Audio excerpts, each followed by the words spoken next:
कि आप सब लोग आए हमारे बुलावे पर। और आज हमें अपने फौजों पर बहुत ज़्यादा गर्व है कि उन्होंने जवाब जो है वो पड़ोसी को इस बात का दिया है कि वो दोबारा बदतमीजी करने के लायक ना रहे। जहाँ तक आज का सवाल है, ये हमारी आई में Indian medical association Sirsa district की ब्रांच है। और हम लोग, अगर जितने भी सीनियर लोग हैं उनको याद होगा कि जब जब भी कभी सिरसा पे संकट आया है, हम हमेशा दौड़ करके आगे आए हैं। चाहे वो डब्बाली अग्निकांड था, चाहे वो नेशनल कॉलेज में पटाखे के अग्निकांड था, चाहे वो फ्लड्स आए थे तब भी हम वहाँ थे, किसी स्कूल के अंदर ओवरडोज विटामिन की दे दी गई थी तब भी IMA सिरसा आई थी। मतलब हमने कभी ये इंतजार नहीं किया कि कोई हमें बुलाएगा तब आएंगे।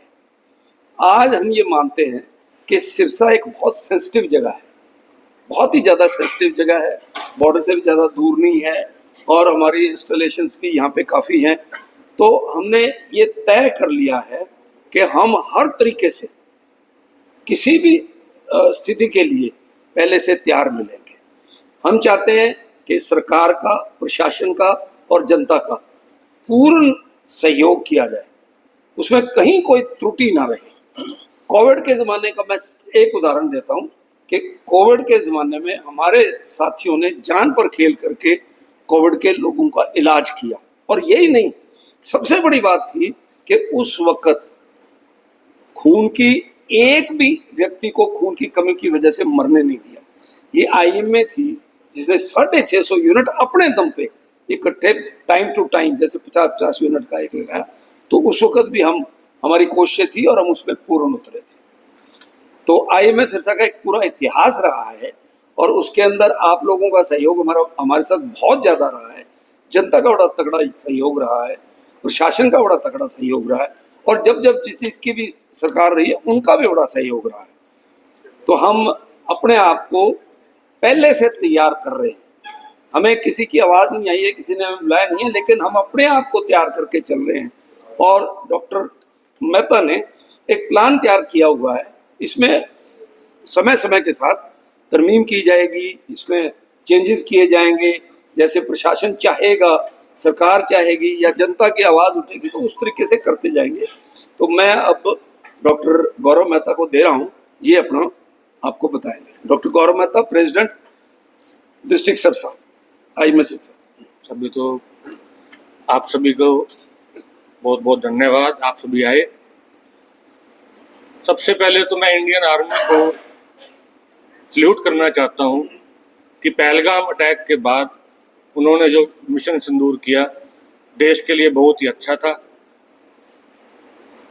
मिशन सिंदूर में पाकिस्तान पर 9 जगह पर 24 मिसाइलें दागी गई।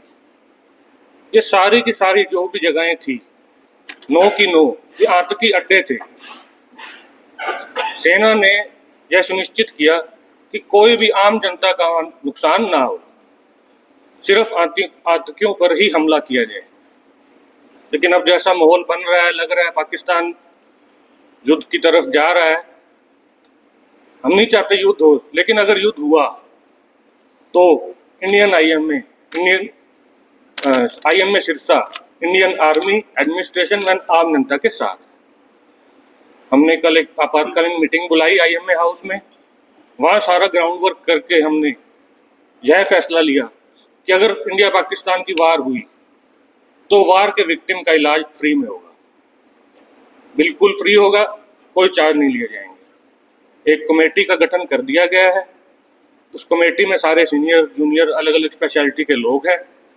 उस कमेटी में अगर वार हुई, वार विक्टिम को जल्द से जल्द अच्छे से अच्छा इलाज और फ्री इलाज मिले, यह सुनिश्चित करेगी वह कमेटी।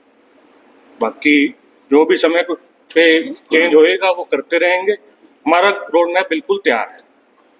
तो इसके अलावा और क्या तैयारी है डॉक्टर साहब, इसके बारे में मैं थोड़ा और ऐड कर देता हूँ कि जैसे कल की मीटिंग में हमने एक ऐसी कमेटी गठन कर ली है जिसमें हमें जो 2 कोऑर्डिनेटर्स हमने बना लिए, 4 कोऑर्डिनेटर्स में आपको 4 कोऑर्डिनेटर्स बनाए जिनका संबंध डायरेक्ट एडमिनिस्ट्रेशन से, जिला प्रशासन से प्लस CMO साहब से होगा, क्योंकि अल्टीमेटली CMO साहब ने हमें निर्देश देने।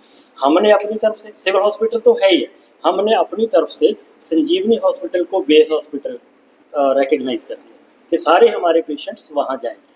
और जैसा कि डॉक्टर साहब ने बताया कि जो उनकी ट्रीटमेंट का जो भी इलाज होगा, जो भी खर्चा आएगा, वो IMM बियर करेगी, IMM बियर करेगी, मेंबर्स बियर करेंगे, वो टोटल फ्री होएगा, इररिस्पेक्टिव के भी किसी का कितना खर्च आता है वो। तो हमने वो जो कोऑर्डिनेटर्स है उसमें हमने different specialities, surgeons, orthopaedic surgeons, plastic surgeons, neuro surgeons, dental surgeons, physicians, paediatricians, all specialities, plus ambulances and blood bank. Most important है जो ब्लड बैंक और जो है एम्बुलेंसेज, उनका सबका हमने कैसे प्लान आउट कर लिया कि कब किसने किसको कांटेक्ट करना। तो जैसे ही प्रशासन से हमें कॉल आएगी कोऑर्डिनेटर्स को, हम आगे अपनी चेन को मोबिलाइज कर देंगे। और बिना, हम चाहते हैं कि बिना कोई वक्त खोए जो पेशेंट आया है, जो इंजर्ड है या जो जिस भी हालत में, उसको जल्दी से जल्दी उसको ट्रीटमेंट मिलना शुरू। एक जो एक ऐड इसमें करना चाहूँगा कि जितने हमारे हॉस्पिटल्स हैं, जैसे कि हमारा ये जो डिजास्टर मैनेजमेंट प्लान होता है, उसके अंदर एक चीज़ होती है कि सबसे पहले आप अपना बचाव करोगे तभी आप दूसरे का बचाव कर सकते हो। तो इसके लिए सभी मेंबर्स को कह दिया गया है कि अपने अपने हॉस्पिटल में ड्रिल्स करेंगे ये, ताकि इनको पता हो कि इन्होंने कैसे बचना है, ताकि ये किसी और की भी हेल्प कर सके। बिल्कुल। सेकेंड, हमने एक डिसीजन और लिया है कि हर एक डॉक्टर अपने अपनी गाड़ी के अंदर कोई ना कोई फर्स्ट एड किट या इस तरह की स्प्लिंटेज या बैंडेजेस या इस तरह की चीज़ें, कॉटन वगैरह रखेगा, ताकि अगर रास्ते में मान लो कहीं जा रहा है और इस तरह का हादसा हो जाता है कोई, तो वहाँ पे भी वो मिलजुल के हेल्प कर सके। हम कहीं भी एडमिनिस्ट्रेशन के हम अगेंस्ट नहीं जाएंगे, जो भी एडमिनिस्ट्रेशन कहेगी उसी तरह किया जाएगा। प्राइमरीली जैसे डॉक्टर शर्मा ने कहा है, सिविल सर्जन ऐसे रहेंगे, वहाँ पे जो भी ट्रायज होगी उसके बाद वो कहते हैं कि मेरे को सर्जन की जरूरत है, तो हमारी तरफ से सर्जन प्रोवाइड कर दिया जाएगा। वो कहते हैं हमारे को ऑपरेशन थिएटर की जरूरत है, तो हमारी तरफ से जैसे संजीवनी हॉस्पिटल है वहाँ का थिएटर दे दिया जाएगा। वो कहते हैं बेहोशी का डॉक्टर हमारे पास कमी हो गई है, बहुत ज़्यादा भीड़ हो सकती है, तो बेहोशी का डॉक्टर जो भी वो चाहेंगे, और जो भी हमारे हॉस्पिटल के अंदर, जैसे संजीवनी हॉस्पिटल के अंदर जो बेस हॉस्पिटल है, वहाँ पे अगर कोई भी दवाई लगती है, कोई उसको कोई ट्यूबिंग लगती है, कुछ लगता है, वो सारा फ्री ऑफ कॉस्ट होगा।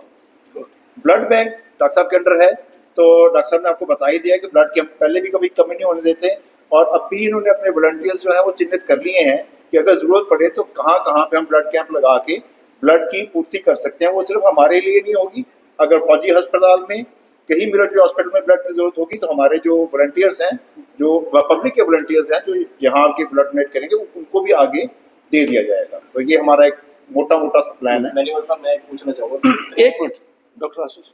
हाँ, तो इसके तहत हम लोगों ने जो कमेटी जो बनाई है, जो डायरेक्टली एडमिनिस्ट्रेशन के साथ जो लिंकअप करेगी, बहुत छोटी सी कमेटी है, 4 मेंबरों की है।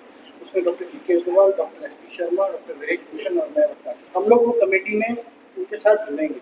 तो जैसे जैसे जो उनकी तरफ से आता रहता है, जो हमें मिलेगी, हम आगे उसको लिंकअप करके उसका रिस्पॉन्स और वो सब तैयार है।